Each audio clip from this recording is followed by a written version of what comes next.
Welcome to my next Mr. Robot Season 1 episode review video. Before I get into that though, pretty important, if you haven't watched the first 3 episodes of Mr. Robot Season 1, then I highly recommend that you don't watch this detailed review any further to avoid any potential spoilers. And full disclosure, this is actually my first time watching the show Mr. Robot. Better late than never. Heard a lot of good things about it over the years, so I finally decided to give it a shot and do reviews of it. So join me on the journey and let's discuss this hopefully awesome and amazing show in the comments section. So with all that said, this will be Mr. Robot Season 1, Episode 3. The title of the episode is a computer file that says either bug or debug. And this will be my first time watch review reaction recap after just finishing watching the episode. We start with Tyrell Wellick, who's preparing a speech as he goes about starting his day. He's exercising, dressing, but throughout he is mentally rehearsing and refining a speech to give to the E-Corp CEO. The company is doing well, but there are challenges ahead, and we need a good CTO, and I should be the CTO. He practices in front of a mirror over and over. You will be the next CTO of this company. Tyrell is sitting in the CEO's waiting room, mentally repeating over and over, you will be the next CTO of this company. Finally, the CEO, Philip Price, comes out of his room, but before Tyrell can start his speech, Price says effectively, you'll need to reschedule your appointment. There's a CTO candidate that the board is very excited about. We'll keep you informed. Maybe I'll see you in a few weeks. Price hurries off, leaving Tyrell with his promotion speech unsaid. Tyrell looks dejected as 2 E-Corp security men drive him through town. They stop at a street corner where there's a homeless man waiting for them. Tyrell meets the man and pays him $300, takes off his coat and tie, puts on rubber gloves, and proceeds to beat the man bloody. The man just taking the hits without any attempt to defend himself. Tyrell's guards just wait by the car until he is done. They drive him home, leaving the homeless man in pain on the ground.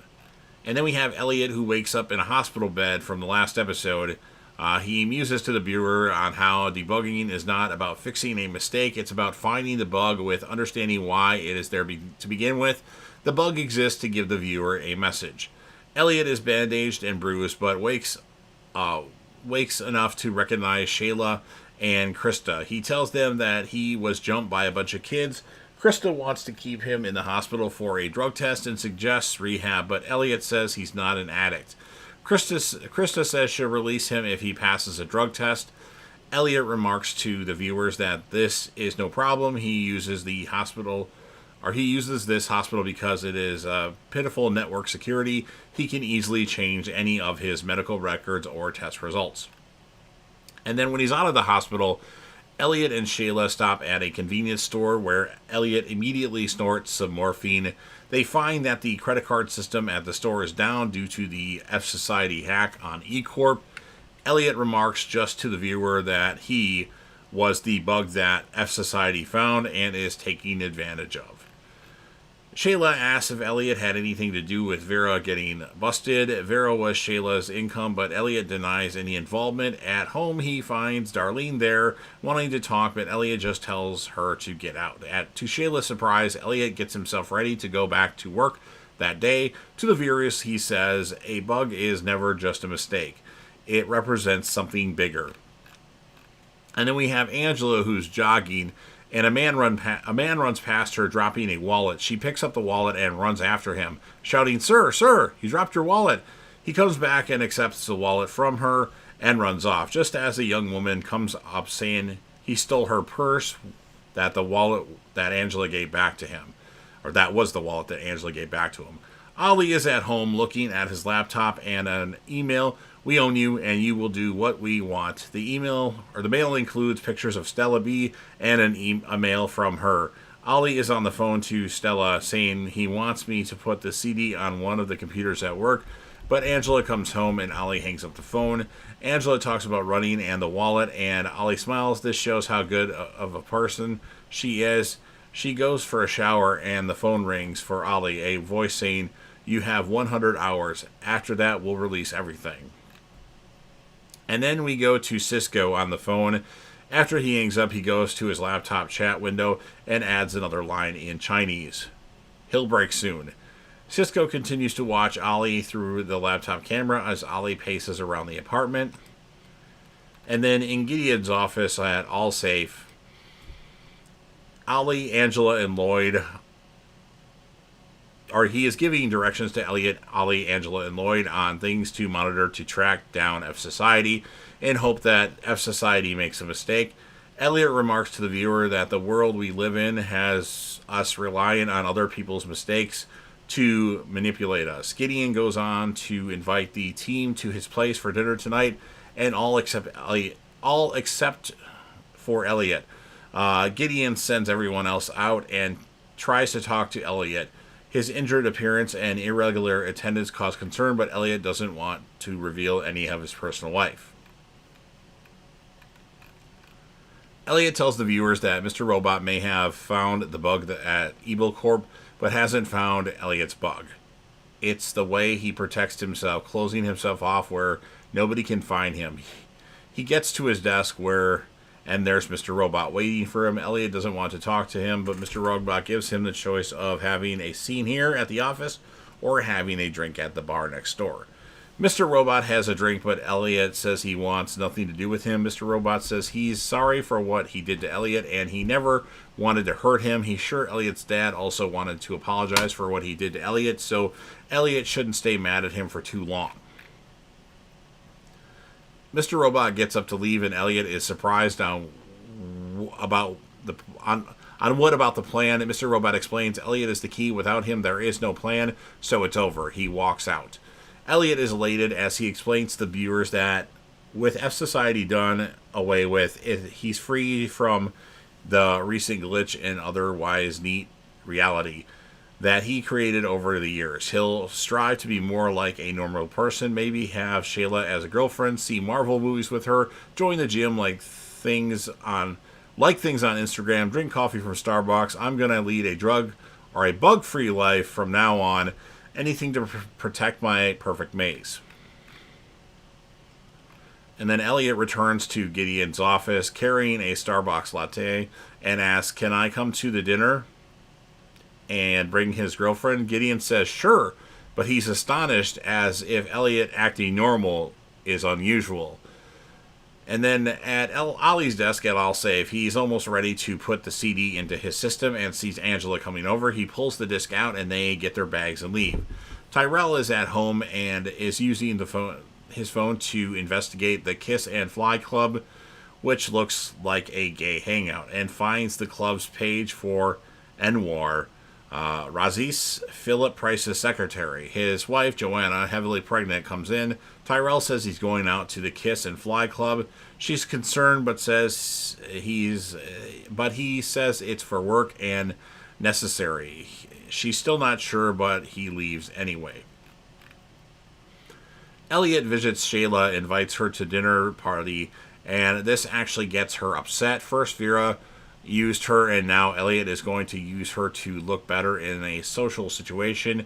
She complains that he scarcely knows her, and he remarks to the viewer that he knows her very well. He hacked her email long ago and knows all about her. Then she goes and starts showing her the artwork she's been working on, showing him is what I meant to put, fabric and wall art, all of it expressive in a way Elliot never knew. Elliot realizes he never actually knew her. She has her own maze, her own way of being at the fringe of society, like Elliot, but in a different way. He explains to the viewer that when a bug finally makes itself known, it can be exhilarating, like you just unlock something. And then at the Kiss and Fly Club, Anwar and his friends exit, talking when Anwar notices Tyrell waiting outside, and Tyrell starts the conversation as if he doesn't even know Anwar's name, but quickly gets to his being there. It's just to meet Anwar because he's beautiful and grabs him for a kiss. And then Elliot tells the viewer because after all, a bug's only purpose is only reason for existence to be a mistake that needs fixing to help you right a wrong, and what feels better than that? Elliot, Shayla, and other workers arrive at Gideon's apartment. They stand around awkwardly until they are admitted. Gideon takes Elliot aside for a private chat. He says he had checked Delise again and again, and there is nothing. He wants to make sure Elliot understands how valued he is. He even hugs Elliot, an awkward thing for Elliot, to reinforce in Elliot how he shouldn't doubt his skills and keep going no matter the pressure that Gideon puts on him. And then after dinner, there is small talk going on around in the living room. Elliot and Angela are sharing stories of their childhood together. With Angela, Elliot isn't awkward at all, but then the phone rings and they turn on the TV to discover reporting of new data dump of emails from inside E-Corp, revealing that the company knew everything about the 1993 toxic waste leak in Washington Township that killed Elliot's father and Angela's mother. The company, and Terry Colby in particular, were aware of the leaks and decided not to spend money reducing them, as it would be or not be cost effective. Elliot tells the viewers, "My perfect maze crumbling before my eyes. There's nothing to hide behind. It's clear that F Society orchestrated this leak to get Elliot back with them. Mr. Robot finally found my bug." Elliot walks out of the apartment, quickly followed by a tearful Angela. And then we have a flashback. We see 8-year-old Elliot and his mother both sitting at a bus stop. Elliot is sad about the death of his father, but his mother is nothing but dismissive of him. He did this to himself. He gave in. He was a coward. When Elliot says he misses his father, his mother says there's no reason to. It just means Elliot is weak like his father. And then a bus comes by and stops. The voice of Elliot tells the viewer, the bug forces the software to adapt, evolve into something new because of it. Work around it or work through it. No matter what it changes, it becomes something new. The next version, the inevitable upgrade. The bus drives off, and now we see the same bus, but sitting there is only adult Elliot. Tyrell and Anwar finish a violent session of anal sex together. Tyrell cleans Anwar, cleans him off and tells him to go take a shower. And then when Anwar is in the shower, or Anwar, Tyrell goes to find his pants, gets an SD card, and gets Anwar's phone. He boots the phone from the SD card and installs a super user connected to a web account. He puts the phone back into Anwar's pants and goes to join him in the shower. And then Ollie is pacing around his apartment, worried when Angela arrives. Ollie is bothered that Angela will talk about things with Elliot, but not with him. Angela says she will, but not right now. After some thought, Ollie says he has a problem and shows her his laptop. She examines the blackmail message and the picture and screenshots attached to it. It details not only Ollie's relationship with Stella, but also information the hacker gleaned about Angela's bank accounts from Angela's father's bank accounts. For a while, Angela says they need to break up. This threatens her father's finances, and she can't handle that. But she pulls back from that, and they figure they have to come up with something to do about this, but they don't know what. And then we have Gideon in his office looking yet again at the report from the data center about F Society dat file and the IP address highlighted on it, Terry Colby's IP address. He glances at the news report on his laptop titled, "Did Colby implicate himself?" It's 9:40 p.m. It's late, but he picks up the phone and calls Dulles and says he wants to talk to Sean Schuyler about server CS30 again. And then Tyrell gets home and finds Joanna in bed with a mask over her eyes. They talk, and she's asking for some bondage sex tonight, even after Tyrell's night with Anwar. She is clearly in control of the situation, telling him that she wants to be tied up, and in that way. Her concern seems to be Tyrell's progress towards becoming the new CTO and an obstacle of potential new CTO, Scott Knowles. Knowles. She says that they should have dinner with Scott and his wife Sharon. Tyrell is concerned that would be too obvious, but Joanna says this time no time to play coy. Tyrell finishes binding and gagging her. And then we have Elliot walking into F Society's hideout. All of the other members are there and silently watch to see what he does. He walks over to a table and gets out his laptop, opens it up. The others gather around like students watching a master prepare. They look and they're ready to assist him. And then Elliot says, here's the plan. And that's what ends this episode of Mr. Robot. So, good episode. I'm going to give it an 8.2 out of 10. And my characters of the episode, I mean, we know that Elliot is the character of every episode, I think. I always go with other people. I think Tyrell and Angela were good characters. Maybe some would just say Tyrell, but that's my opinion. So you've heard everything that I have to say. Now it's your turn. If you're a fan of Mr. Robot and you want to help me out with the YouTube algorithm, please make sure that you Hulk smash the like button, share this video with a friend, put this video on any one of your social media platforms. Don't forget to sound off in the comment section about what your thoughts are on this episode of Mr. Robot. What would you rate it, and who would you choose as a character of the episode besides Elliot? And then last but certainly not least, don't forget to hit that sub button. Subscribe to the channel. You're watching the video anyway. Help me get over 100k subs. Join the team, share your damn support, and be a part of something special. And you never know what you're going to see on JDev TV.